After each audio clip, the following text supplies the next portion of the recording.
Hello, welcome back to Treasure Audiobook. Previously, we have complete Chapter 1, Don't Try. Now we will get to Chapter 2, Happiness is a Problem. Let's get started. Happiness is a problem. About 2,500 years ago, in the Himalayan foothills of present-day Nepal, there lived in a great palace a king who was going to have a son. For this son, the king had a particularly grand idea. He would make the child's life perfect. The child would never know a moment of suffering. Every need, every desire would be accounted for at all times. The king built high walls around the palace that prevented the prince from knowing the outside world. He spoiled the child, lavishing him with food and gifts, surrounding him with servants who catered to his every whim. And just as planned, the child grew up ignorant of the routine cruelties of human existence. All of the prince's childhood went on like this. But despite the endless luxury and opulence, the prince became kind of a pissed-off young man. Soon, every experience felt empty and valueless. The problem was that no matter what his father gave him, it never seemed enough, never meant anything. So, late one night, the prince snuck out of the palace to see what was beyond its walls. He had a servant drive him through the local village, and what he saw horrified him. For the first time in his life, the prince saw human suffering. He saw sick people, old people, homeless people, people in pain, even people dying. The prince returned to the palace and found himself in a sort of existential crisis. Not knowing how to process what he'd seen, he got all emo about everything and complained a lot. And, as is so typical of young men, the prince ended up blaming his father for the very things his father had tried to do for him. It was the riches, the prince thought, that had made him so miserable, that had made life seem so meaningless.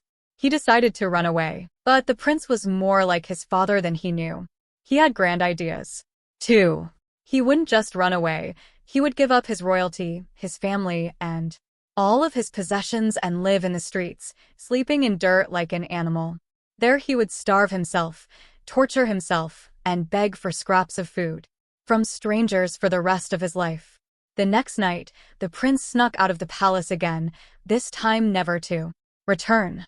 For years he lived as a bum, a discarded and forgotten remnant of society, the dog shit caked to the bottom of the social totem pole. And as planned, the prince suffered greatly. He suffered through disease, hunger, pain, loneliness, and decay. He confronted the brink of death itself, often limited to eating a single nut each day. A few years went by, then a few more, and then nothing happened. The prince began to notice that this life of suffering wasn't all that it was cracked up to be. It wasn't bringing him the insight he had desired. It wasn't revealing any deeper mystery of the world or its ultimate purpose. In fact, the prince came to know what the rest of us have always kind of known. That suffering totally sucks. And it's not necessarily that meaningful either. As with being rich, there is no value in suffering when it's done without purpose. And soon the prince came to the conclusion that his grand idea, like his father's, was in fact a fucking terrible idea and he should probably go do something else instead. Totally confused, the prince cleaned himself up and went and found a big tree near a river. He decided that he would sit under that tree and not get up until he came up with another grand idea.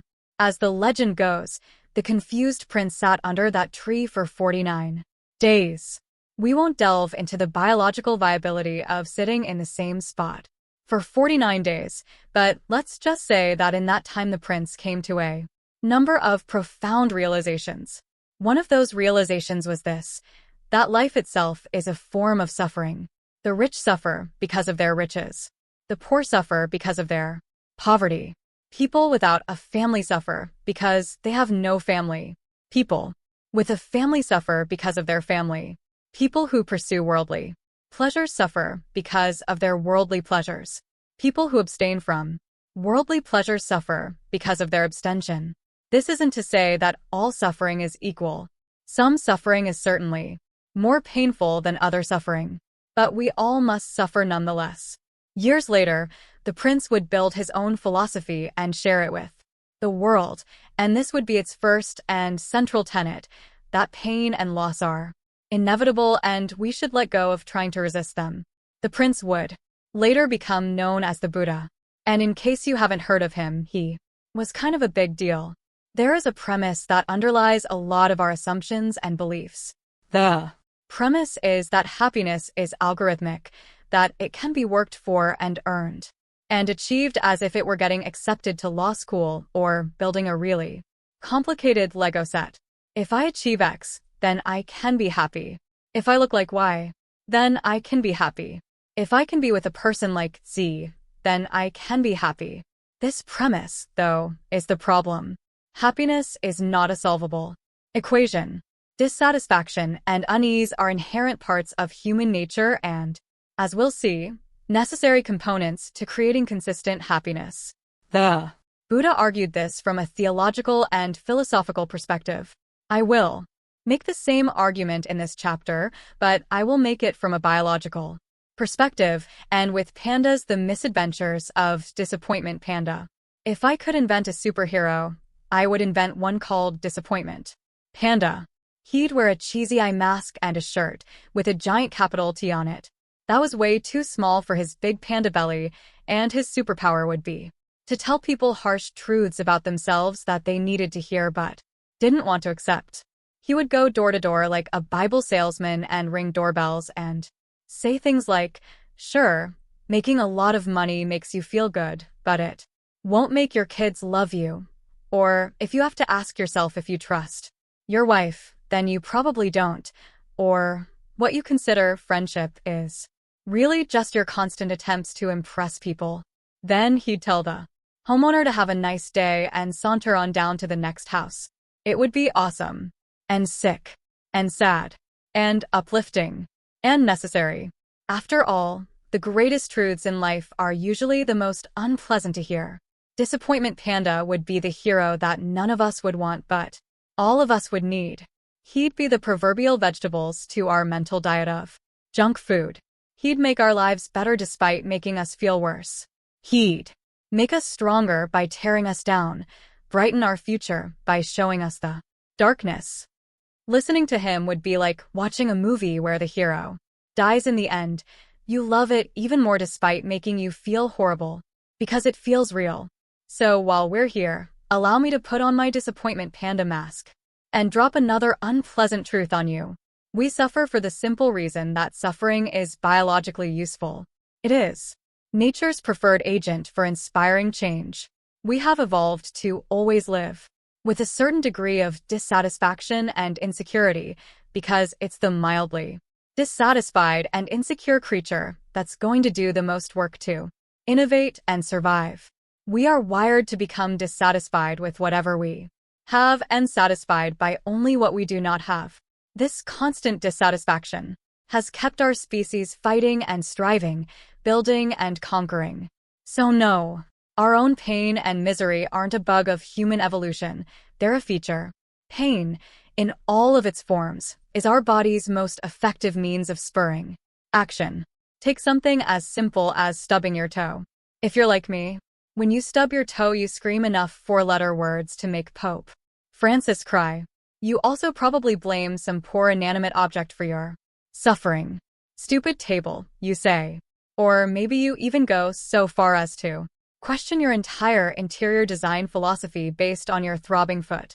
What kind of idiot puts a table there anyway? Seriously. But I digress. That horrible stub toe-induced pain, the one you and I, and the Pope hates so much, exists for an important reason.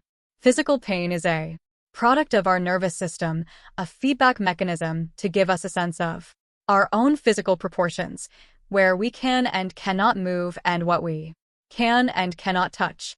When we exceed those limits, our nervous system duly punishes us to make sure that we pay attention and never do it again. And this pain, as much as we hate it, is useful.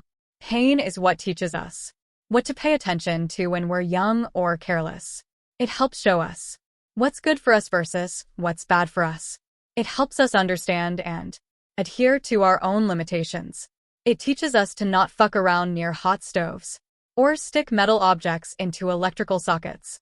Therefore, it's not always beneficial to avoid pain and seek pleasure, since pain can, at times, be life or death important to our well-being. But pain is not merely physical. As anyone who has had to sit through the first Star Wars prequel can tell you, we humans are capable of experiencing acute psychological pain as well. In fact, research has found that our brains don't register much difference between physical pain and psychological pain. So, when I tell you that my first girlfriend cheating on me and leaving me felt like having an ice pick slowly inserted into the center of my heart, that's because, well, it hurts so much I might as well have had an ice pick slowly inserted into the center of my heart.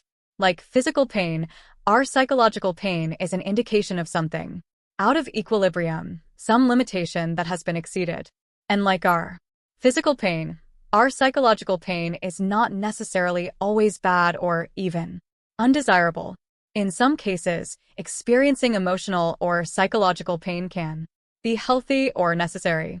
Just like stubbing our toe teaches us to walk into fewer tables, the emotional pain of rejection or failure teaches us how to avoid making the same mistakes in the future. And this is what's so dangerous about a society that coddles itself more and more from the inevitable discomforts of life. We lose the benefits of experiencing healthy doses of pain, a loss that disconnects us from the reality of the world around us. You may salivate at the thought of a problem-free life full of everlasting happiness and eternal compassion, but back here on Earth the problems never cease. Seriously, problems don't end. Disappointment Panda just dropped by. We had margaritas, and he told me all about it. Problems never fucking go away, he said. They just improve. Warren Buffett's got money problems. The drunk hobo down at Quickie Mart's got money problems. Buffett's just got better money problems than the hobo. All of life is like this.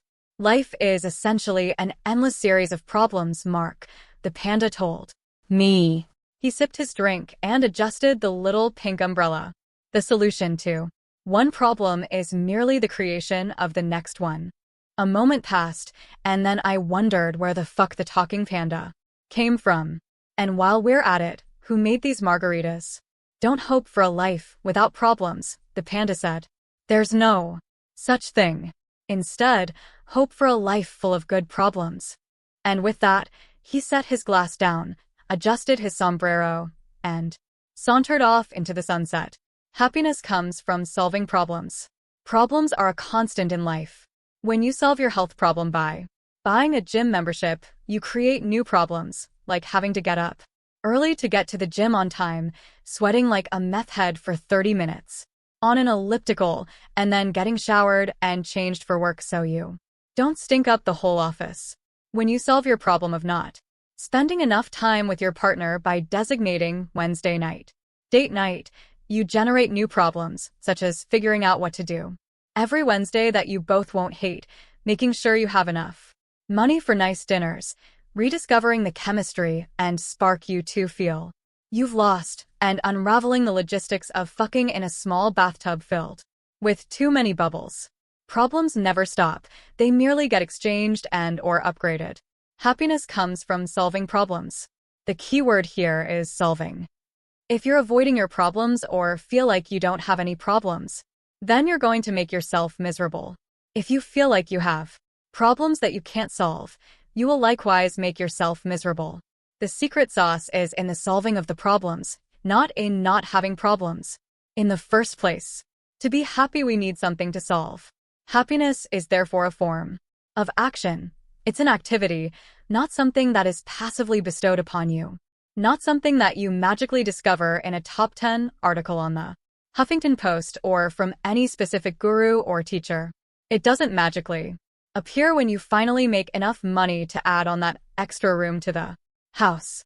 You don't find it waiting for you in a place, an idea, a job, or even a book, for that matter. Happiness is a constant work in progress because solving problems is a constant work in progress. The solutions to today's problems will lay the foundation for tomorrow's problems, and so on. True happiness occurs only when you find the problems you enjoy having and enjoy solving. Sometimes those problems are simple: eating good food, traveling to some new place, winning at the new video game you just bought. Other times, those problems are abstract and complicated: fixing your relationship with your mother, finding a career you can feel good about, developing better friendships. Whatever your problems are, the concept is the same: solve problems. Be happy. Unfortunately, for many people, life doesn't feel that simple. That's because they fuck things up in at least one of two ways. 1. Denial. Some people deny that their problems exist in the first place. And because they deny reality, they must constantly delude or distract themselves from reality. This may make them feel good in the short term, but it leads to a life of insecurity, neuroticism, and emotional repression. 2. Victim mentality. Some choose to believe that there is nothing they can do to solve their problems, even when they in fact could. Victims seek to blame others for their problems or blame outside circumstances. This may make them feel better in the short term, but it leads to a life of anger, helplessness, and despair. People deny and blame others for their problems for the simple reason that it's easy and feels good, while solving problems is hard and often feels bad. Forms of blame and denial give us a quick high. They are a way to temporarily escape our problems, and that escape can provide us a quick rush that makes us feel better. Highs come in many forms. Whether it's a substance like alcohol, the moral righteousness that comes from blaming others, or the thrill of some new risky adventure, highs are shallow and unproductive ways to go about one's life. Much of the self-help world is predicated on peddling highs to people rather than solving legitimate problems. Many self-help gurus teach you new forms of denial and pump you up with exercises that feel good in the short term, while ignoring the underlying issue. Remember, nobody who is actually happy has to stand in front of a mirror and tell himself that he's happy. Highs also generate addiction. The more you rely on them to feel better about your underlying problems, the more you will seek them out. In this sense, almost anything can become addictive, depending on the motivation behind using it. We all have our chosen methods to numb the pain of our problems, and in moderate doses there is nothing wrong with this. But the longer we avoid and the longer we numb, the more painful it will be when we finally do confront our issues. Emotions are overrated. Emotions evolved for one specific purpose: to help us live and reproduce a little bit better. That's it. They're feedback mechanisms telling us that something is either likely right or likely wrong for us. Nothing more, nothing less. Much as the pain of touching a hot stove teaches you not to touch it again, the sadness of being alone teaches you not to do the things that made you feel so alone again. Emotions are simply biological signals designed to nudge you in the direction of beneficial change. 2. Look, I don't mean to make light of your midlife crisis or the fact that your drunk dad stole your bike when you were 8 years old and you still haven't gotten over it, but when it comes down to it, if you feel crappy, it's because your brain is telling you that there's a problem that's unaddressed or unresolved. In other words, negative emotions are a call to action. When you feel them, it's because you're supposed to do something. Positive emotions, on the other hand, are rewards for taking the proper action. When you feel them, life seems simple and there is nothing else to do but enjoy it. Then, like everything else, the positive emotions go away because more problems inevitably emerge. Emotions are part of the equation of our lives, but not the entire equation. Just because something feels good doesn't mean it is good. Just because something feels bad doesn't mean it is bad. Emotions are merely signposts, suggestions that our neurobiology gives us, not commandments. Therefore, we shouldn't always trust our own emotions. In fact, I believe we should make a habit of questioning them. Many people are taught to repress their emotions for various personal, social, or cultural reasons, particularly negative emotions. Sadly, to deny one's negative emotions is to deny many of the feedback mechanisms that help a person solve problems. As a result, many of these repressed individuals struggle to deal with problems throughout their lives. And if they can't solve problems, then they can't be happy. Remember, pain serves a purpose. But then there are those people who over-identify with their emotions. Everything is justified for no other reason than they felt it. Oh, I broke your windshield, but I was really mad. I couldn't help it. Or I dropped out of school and moved to Alaska just because it felt right.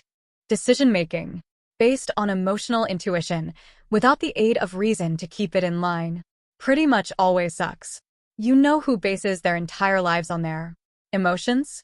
3-year-old kids. And dogs. You know what else 3-year-olds and dogs do? Shit on the carpet. An obsession and overinvestment in emotion fails us for the simple reason that emotions never last. Whatever makes us happy today will no longer make us happy tomorrow, because our biology always needs something more. A fixation on happiness inevitably amounts to a never-ending pursuit of something else. A new house, a new relationship, another child, another pay raise. And despite all of our sweat and strain, we end up feeling eerily similar to how we started: inadequate. Psychologists sometimes refer to this concept as the hedonic treadmill, the idea that we're always working hard to change our life situation, but we actually never feel very different. This is why our problems are recursive and unavoidable. The person you marry is the person you fight with. The house you buy is the house you repair. The dream job you take is the job you stress over. Everything comes with an inherent sacrifice. Whatever makes us feel good will also inevitably make us feel bad. What we gain is also what we lose. What creates our positive experiences will define our negative experiences. This is a difficult pill to swallow. We like the idea that there's some form of ultimate happiness that can be attained. We like the idea that we can alleviate all of our suffering permanently. We like the idea that we can feel fulfilled and satisfied with our lives forever. But we cannot. Choose your struggle. If I ask you, what do you want out of life? And you say something like, I want to be happy and have a great family and a job I like, your response is so common and expected that it doesn't really mean anything. Everybody enjoys what feels good. Everyone wants to live a carefree, happy, and easy life, to fall in love and have amazing sex and relationships, to look perfect and make money and be popular and well-respected and admired and a total baller to the point that people part like the Red Sea when they walk into the room. Everybody wants that. It's easy to want that. A more interesting question, a question that most people never consider, is, what pain do you want in your life? What are you willing to struggle for? Because that seems to be a greater determinant of how our lives turn out. For example, most people want to get the corner office and make a boatload of money, but not many people want to suffer through 60-hour work weeks, long commutes, obnoxious paperwork, and arbitrary corporate hierarchies to escape the confines of an infinite cubicle hell. Most people want to have great sex and an awesome relationship, but not everyone is willing to go through the tough conversations, the awkward silences, the hurt feelings, and the emotional psychodrama to get there. And so they settle. They settle and wonder, what if, for years and years, until the question morphs from what if into what else. And when the lawyers go home and the alimony check is in the mail, they say, what for? If not for their lowered standards and expectations 20 years prior, then what for? Because happiness requires struggle. It grows from problems.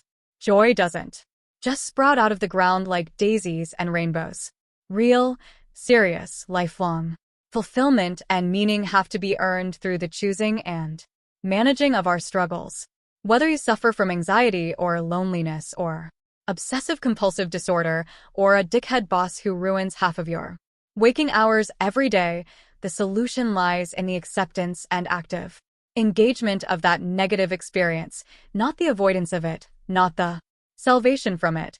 An obsession and overinvestment in emotion fails us for the simple reason that emotions never last.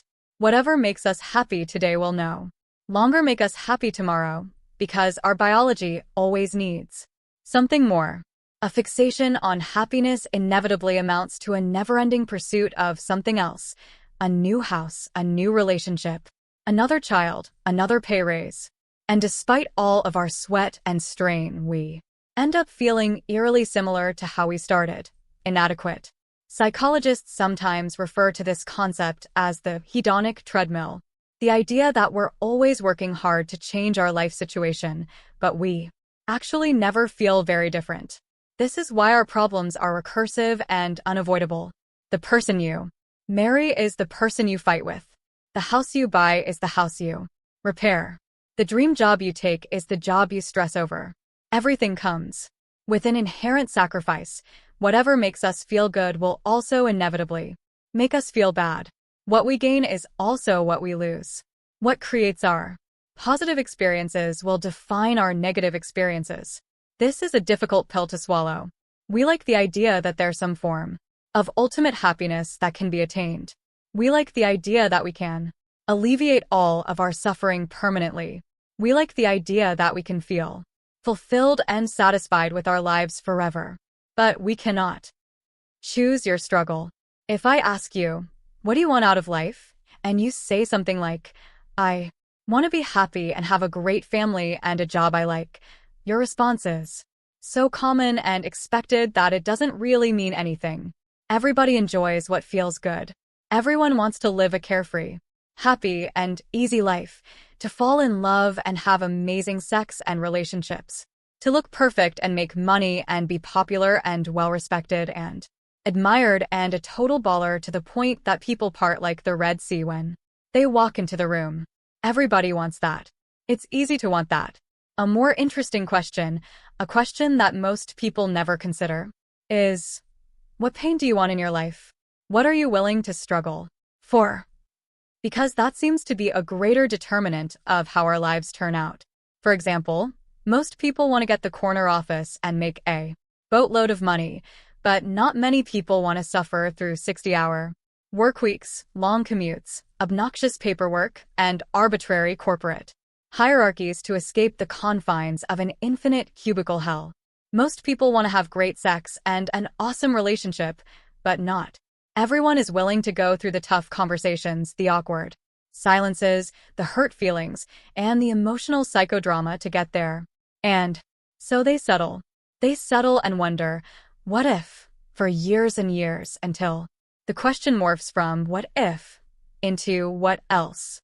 And when the lawyers go home and the alimony check is in the mail, they say, what for? If not for their lowered standards and expectations 20 years prior, then what for? Because happiness requires struggle. It grows from problems. Joy doesn't just sprout out of the ground like daisies and rainbows. Real, serious, lifelong fulfillment and meaning have to be earned through the choosing and managing of our struggles. Whether you suffer from anxiety or loneliness or obsessive-compulsive disorder or a dickhead boss who ruins half of your waking hours every day, the solution lies in the acceptance and active engagement of that negative experience, not the avoidance of it, not the salvation from it.